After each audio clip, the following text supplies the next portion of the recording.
That's a recap of my Castles and Crusades campaign. This was session 18. For this session, I had four players. We had my cousin Dan came back to the game, which was great. He played Taranis, the cleric of Caduceus. I had Brea, the wizard, Lork, the half-orc ranger, and Rhonin, the human fighter, who's a bit of a skirmisher, archer type fighter. We started in the mining town, and they were meeting with the dwarf that kind of oversees the mining town and the new mine, Dugan Ironwill, and they were inquiring about the missing miners, and they've learned that not only are the miners missing, but a team that was sent to find these miners is also missing. So they agree to look for these missing miners that have gone into the deepest part of the mine. Dugan takes them to the mine. They go down a series of lifts, and this was where the fun began with this encounter, with this session, because my friend Dave, who plays Barry, the wizard, really played up the fact that he didn't like being on the lifts because it's a long drop, and they ended up going miles underground. So he really played that up, and Steve, who plays Rhonin, helped because he started in character and making things worse by making the lift sway and doing just little things to set Barry's anxiety off, which was great. They eventually get to the bottom, and they are now in the deepest part of the mine. Ironically, in this session, none of my dwarf players were there. This would have been a great session for them to be at. They would have been a big asset, but they couldn't make it, so they had to go underground with no dwarves. So that left Lork up to do the scouting for them. So they find the base camp at the bottom of the lift. It has a stone hut for like a bunkhouse and another one for tools and such, and they can tell that it's been ransacked. Lork is able to find some tracks and some chalk marks that lead down the central tunnel out of this base camp area. There's several other tunnels, but this was the main one, and they follow that. So light became an issue, which was a neat factor. They have some magical light available to them through some stuff that Barry has done or had done. And Lork is the only character in this party for this session that actually had dark vision. So he also, in the last session, got a pair of boots of elven kind, so he can be silent wherever he wants to be silent, unless he's doing anything more than walking. If he's running or charging, he's not silent anymore. So he ranged ahead, and he stayed out of their light, so he was up ahead of the party a good 100 feet. And I had them roll for some random encounters. They came up with none. So after some time, they follow this tunnel, which has a really thick vein of silver in it. They keep following it and eventually come to a cavern, a smaller cavern at the end. And at the end of it, and they had felt this as they were going through, there was like this draft. And they get to the cavern, and the draft is more pronounced. And on the far side of this cavern, there's a hole. And this is where the air is coming from, where this draft is blowing in from. So they look out there. Lorca is still the first one there. He's quickly joined by the others. We rolled again for a random encounter. There was none. Beyond this hole is just an immense cavern, and it goes further than Lork can see with his vision, his dark vision. And it was basically used this area here is the cavern, and this is what they see. They don't see the forest. We'll get to that, but they see this winding column path, and to each side of it and above it just stretches out into darkness. So they weren't really too keen on going out there, but the indications was that's where the missing miners and search team went. So off they went, and the way that was described is they couldn't see the bottom. That's the path is about 10 feet wide. So again, Barry really, the player, my friend Dave who plays Barry, really played up the fear factor, and that kind of trickled through the whole party. They were all like, we probably should be cautious here, and they had ropes out, and they didn't tie off to each other, but they were trying to be very cautious. So they follow that path for a while with Lork, and Lork is given a stone with light cast on it, and he's out about 100 feet ahead of everybody. And what they see, what the party sees, is they see Lork out in the distance. They just see the light, and then suddenly the light just goes out, and they're all like, "Oh, holy crap, what happened?" And my son, who plays Lork, was also like, "Well, what happened?"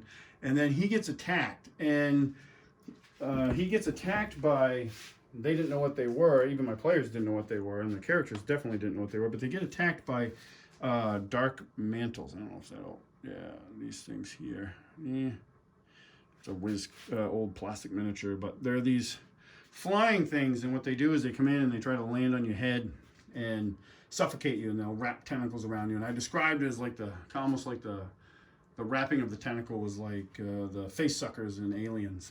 So one of them, I think he hit Lork, and he ended up fighting it off. There was some, he made a strength save and was able to actually, I think, pull it off of him, but he ends up killing him. But it really kind of freaked him out and made him afraid, rightfully so. He ends up dropping that stone, and it ends up rolling off the column and disappearing into the darkness below. The rest of the party, they start moving up to try to help him and figure out what's going on. And when they get close to him, all of a sudden all their lights go out, and they're attacked by these dark mantles. And dark mantles aren't like physically very tough, but the combination of darkness, not being able to see anything, and knowing that if they take a misstep and fall, they're done. Like, they're gonna die. Like, it's too far for them to fall. Really amped up the intensity, I think, of this encounter. It was way more than I actually thought it was going to be, so it was actually a pleasant surprise for me too. Like I said, dark mantles aren't really tough, and a bunch of them ended up getting attacked by him, getting hit by him. Brea was also with it. Brea is Barry's henchwoman. She got hit, if I recall correctly, she got hurt pretty bad too. Because when it does land on you, it also gets to bite you, and she got hit with a pretty good bite. I don't know if that was one of the times I rolled a critical or not, but I rolled a lot of criticals in this session, so she got hurt pretty good. But they eventually, like, Lork actually ends up making his way. Oh, before that attack, Barry threw a rope into the darkness to try to get it to Lork to help him out. And it was a good throw, rolled real well. I had to make him a dex check, and he rolled really well, so I ruled that it did land like Lork's feet, even though he couldn't see him. And Lork was trying to make his way back to them, which eventually did when they were under attack. And this lasted for a little bit until eventually they took care of the dark mantles, but they were still stuck in the darkness, which is cast by the dark mantles. So they try to do like a buddy system with Lork leading them out with a rope. So I had them all roll dex checks to see if they lost the rope in the darkness, which Rhonin, who's in his typical position, he usually pulls up the rear so he can provide cover fire with his bow. He and Barry actually both failed their dex check, but Barry just kind of laid flat and like crawled out, so and holding one edge of the walkway so he wouldn't fall, so he knew where the edge was, and made it forward. And everybody described what they were doing. Didn't have to make a lot of rolls, like I think one each, and that was just to find the rope. Once they, the actions they took made it so they didn't really have to roll to see if they fell off or anything. Like, they were being very cautious, moving very slow. Rhonin, on the other hand, Steve played him well. He froze, like he didn't know what to do, and he could hear this when they got out of it. When the rest of the party got out of the darkness, Barry kept throwing the rope to him, but he was rolling poorly, and it was just slapping and sliding. And Rhonin took that as more of those things, because I described him as like these leathery, flapping creatures, and his character took that as more of those coming, so he just still hunkered down. Eventually, the darkness subsided. It works just like the darkness spell. And they were able to get out of there. But they were really leery about being on these columns, which worked out later on because they kept following them for a ways, and then it forked. And the left fork descended down, and they're like, we're going that way. And I think that might have left some clue that maybe Lork picked up a track of the missing miners and search team. So they went that way. They went left and down. So they followed that for a ways, and then with Lork still in the lead, that led them over to here. I don't know if I can get this in the frame right. That led them to here, and this was described as the fungal forest. And what they saw first was they followed the columns, the path, and they could see up ahead. Lork could see like a luminescent glow, and as you get closer, you realize it was coming from moss, and that led into a tunnel, actually a crack in the wall of this cavern. And he went into it, scraped some of it off with his knife, which is stuck to his blade. He follows it in, and they go in and they find this like a big grotto, multiple caverns filled with these giant mushrooms from regular size to tree size. And they go in, and it's got enough light from all the phosphorescent glowing that they don't need their own light sources. It's not super bright light, but it's enough for them to navigate by. So they snuff those out and start exploring. Well, as they're going through, they get close to these certain mushrooms over here, if I can find one. Right here. They get close to these guys here. And this is a WizKids Shriek. I don't know if that's clear or not. Yeah, that's good. And these things start screeching really loud. And at first they're like, what the hell's causing that noise? And they figure it out pretty quickly. And before they started like just chopping them down, because they weren't being hurt, they was just making a really loud noise, ear piercing. Lork goes over and like tries like rubbing the cap of one of them. So we got a chuckle out of that he was caressing the mushroom. So that doesn't do anything other than it just shakes and screeches louder. So then he just starts hacking them down. They all start hacking them down. And they get four of them, they get two of them down when they feel, like some of them feel the ground shaking, and they look, because they can't hear much because there's still two of them screeching. Two hook horrors come charging in, and they were alerted by the shriekers that something was here. So they came in to hunt, and they jumped in. They ran into melee with Lork and Taranis, and Taranis got hurt really bad early on and ended up fleeing. He had to disengage and back out of that melee fight, climb some higher ground. That in turn made that one turn, and they doubled up on Lork. So it was a pretty good battle. We had Brea and Brea and Rhonin all attacking with missile weapons. Taranis, he had kind of a rough go this session. It was a welcome back to my cousin Dan, but Taranis took a bit of a beating in this session. They eventually defeat these hook horrors though, and Lork took a little bit of damage. I think he was the only one other than Taranis, because it didn't close with any of the other ones. So as they're recovering from this, Rhonin takes his usual position, and he's providing overwatch and security. And out of a side passage, they feel like the ground shaking. They're like, oh, God, what is this? And then emerging from this tunnel is a 16-foot tall stone giant. And they're like, the players are like, oh boy, like, I don't know what we're going to do. We're in trouble. But it actually comes out and talks to them. And it looks at them, looks at the dead hook horrors, and tells them if they want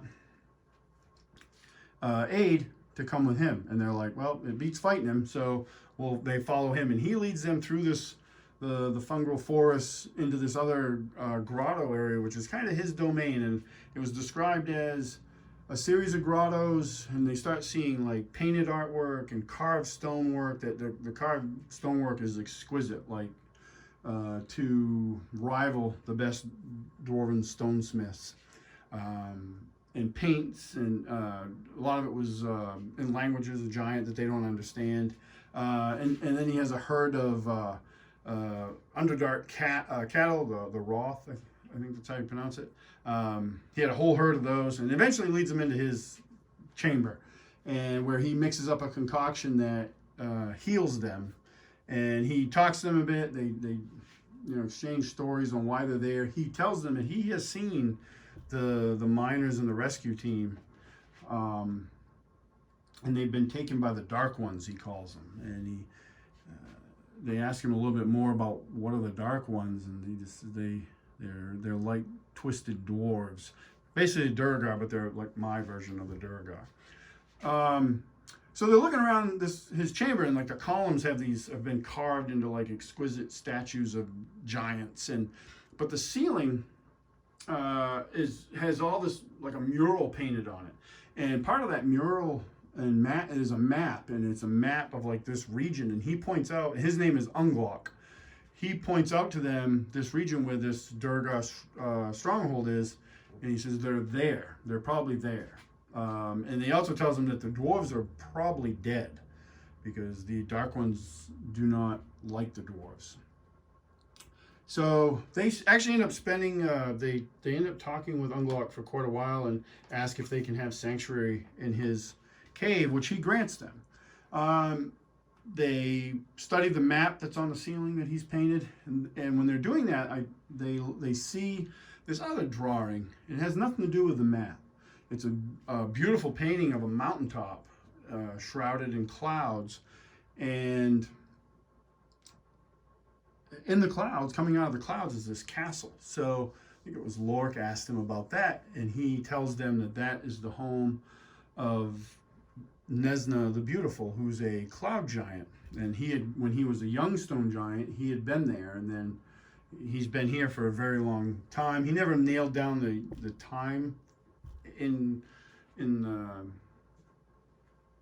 to them precisely, but he's been in the Underdark for like about 500 years. So he's been around a long time. He just down here doing his own thing, seeking solitude. Although he was kind of interested, he was interested in talking to them because he doesn't get this sort of conversation really ever.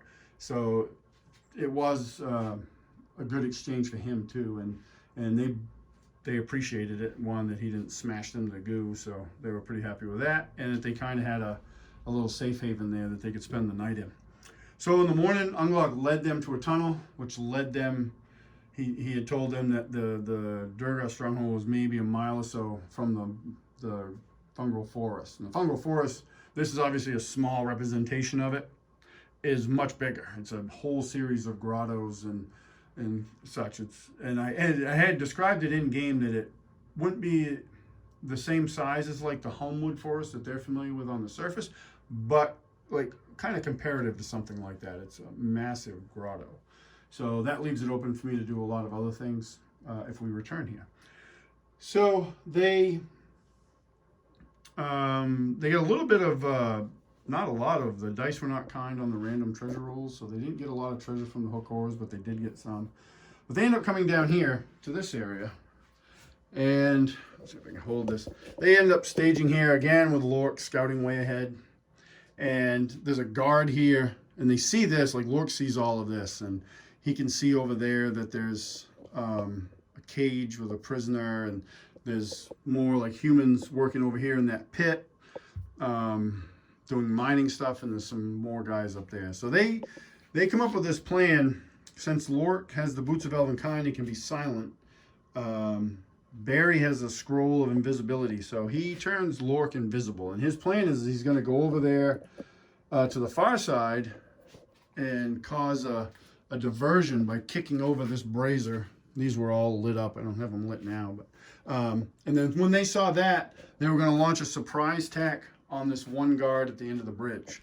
So that kind of goes off. I make him roll, even though he's invisible and silent. Just, maybe this Dark One Durgar feels him brush by, but he blew by him no problem. He actually blew by the two guards at the other end of the bridge with no problem, and made his way all the way over to here. And so he kicks that over, and when he does, they launch their attack. The problem was is their attacks didn't go very well, and they ended up not killing that guy, which was what they thought they would be able to do, is just kill that guy immediately, and then they could start to make their move inward. That didn't really happen. So that was the first issue they ran into. Invisibility works differently in Castles and Crusades. It's basically if you attack, it works. So kicking that over didn't trigger end the spell, so he was still invisible, but drew everybody's curiosity, and all these guys start shifting over. Lork comes over here to this guy and isn't seen or noticed, and ends up dispatching him like with one blow, and that ends his invisibility. So he goes over here. This guy's beating a drum, and as soon as this stuff starts happening, he starts pounding that drum, and they're like, oh crap, that's probably a signal, so more of them are going to come. By this time, the bulk of them were like over here or mostly over there. These last two guys up here were on the end of the bridge when Lork got over here and started killing people, so they turned around to fight him. So there was like a 3-on-1 versus Lork. Over here, the rest of the party gets engaged in this tunnel, the entrance of this tunnel. This is where it got really bad for Taranis. So one of the first guys that ran over here, one of the first Durgar that came over here, hit him with a crit right off the bat. And then I rolled again using, I think it's option 5?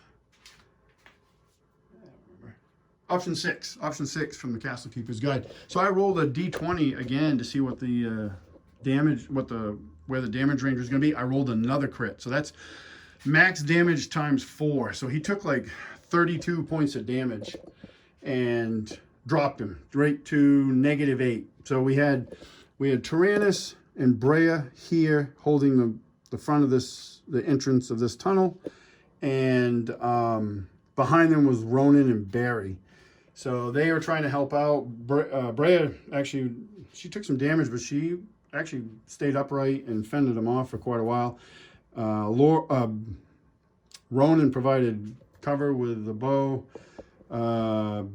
Brea actually got one of the potions. They had taken some of the brew that Unglock had made for him with them, and it was a double strength healing potion, so they were able to get that into him. They had to use a couple of them and just basically got him stable for the rest of the fight. So right off the bat, poor Taranis was taken right out of the fight. So over here, Lork is battling away, and he's doing a pretty good job. He had one rough spot. I think he might have taken some damage. I'm sure he did, but he's 5th level, and he's been rolling really well for his hit points, so he's got a few to spare. But he did have a fumble here when he was fighting 2 of the Dark One Durgars. And we roll again, you roll another one and see what the result is. His was break weapon, so the way it happened was he swung at one of the Durgar, missed, and his bastard sword hit the steps here, the stone steps, and shattered. So he was standing there with a shield in one hand and a broken bastard sword in the other.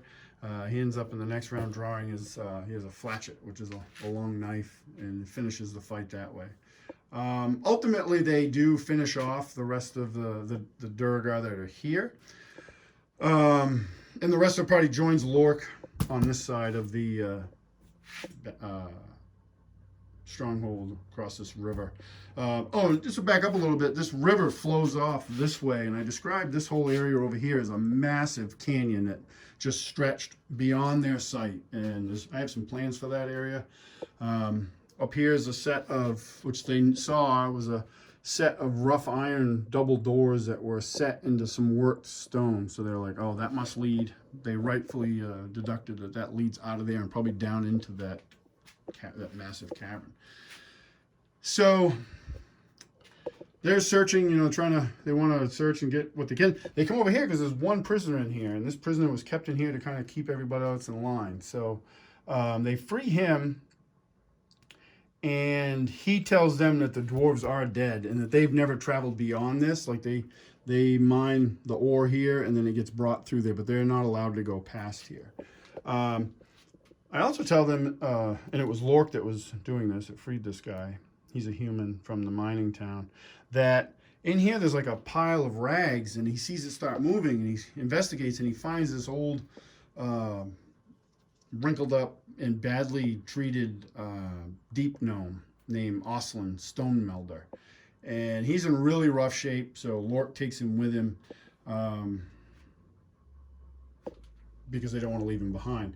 While this is going on, they start to hear drums beating, and I kind of describe it from coming down in the cavern. And the way I described it was like in the Mines of Moria in the Lord of the Rings movie. They start to hear the drums in the deep, and so they're like, "We need to get out of here." And Barry did a really smart thing: is he cast web on these doors, and that helped seal them shut to give them more time. Because one of the questions asked was, "Well, how much time do we think we have?" And probably not a lot.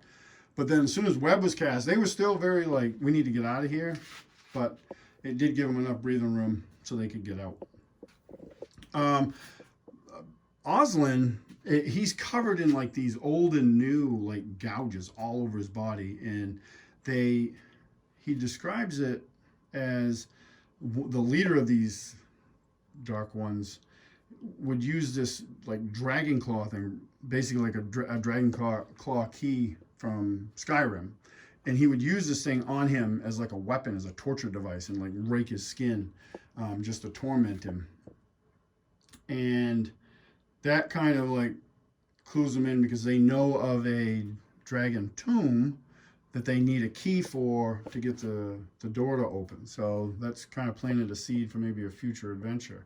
The other thing is on this side over here, they find a big pile of like the dwarf remains, and they determine from that these dark ones, actually butchered the dwarves and ate them.